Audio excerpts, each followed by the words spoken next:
In 1937, in the small segregated town of Willow Creek, Mississippi, life moved along invisible lines that kept people in their place.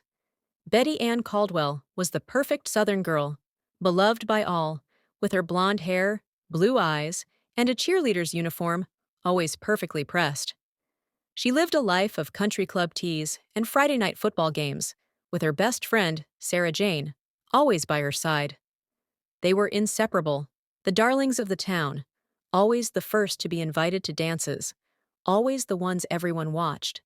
But Betty had a secret, and that secret was Cora Lee Jackson.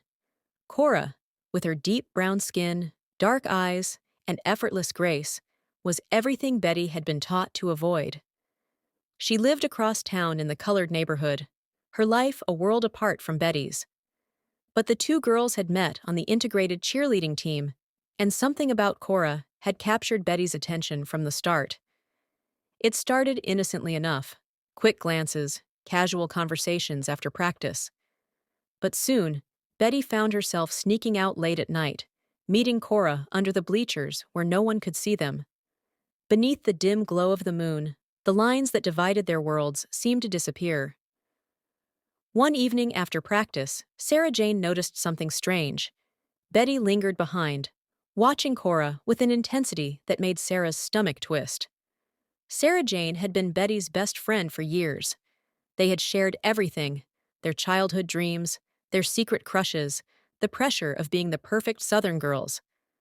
But lately, something had changed in Betty. She had grown distant, sneaking away without explanation and acting strange every time Cora was around. Sarah couldn't shake the feeling that something was going on, so she followed them. Beneath the bleachers, she saw them. Betty and Cora, their hands intertwined, their faces close, sharing whispered words and secret smiles. Sarah's heart clenched in her chest.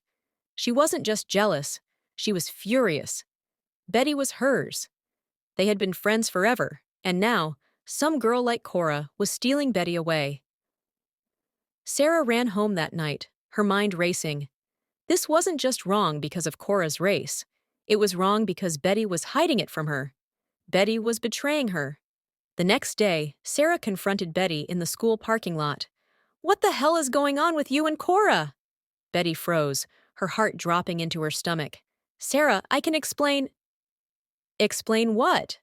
Sarah's voice was sharp, her eyes blazing. "That you're sneaking around with her? You're supposed to be my best friend, Betty. How could you lie to me?" "I wasn't lying," Betty whispered, glancing around to make sure no one could hear them. I didn't know how to tell you." Sarah crossed her arms, glaring. "So you're just gonna run off with her? Throw everything away for her?" Betty's chest tightened. "It's not like that." But Sarah wasn't listening. Her jealousy, her hurt, was too much to contain. "Everyone's gonna know, Betty. I'm not covering for you." The news spread like wildfire. By the end of the day, whispers filled the school halls, students pointing and staring whenever Betty and Cora walked by. It wasn't long before Betty's parents heard the rumors too. And in Willow Creek, nothing stayed secret for long. The whispers turned into gossip, the gossip into anger. Betty's world began to unravel. Invitations to parties stopped coming. People in town stopped speaking to her. The life she had always known, the perfect future she had been promised, was slipping through her fingers, all because of her love for Cora. Cora faced it too. She had always known that being with Betty came with risks, but now those risks were becoming real. Her family was being harassed, people whispering about her in church, in the stores. The town had turned against them both, and the pressure was suffocating. One evening, after another long day of stares and whispers, Betty found herself under the bleachers again, waiting for Cora. When Cora arrived, the sadness in her eyes made Betty's heart ache. "They're not gonna stop, are they?" Cora asked quietly.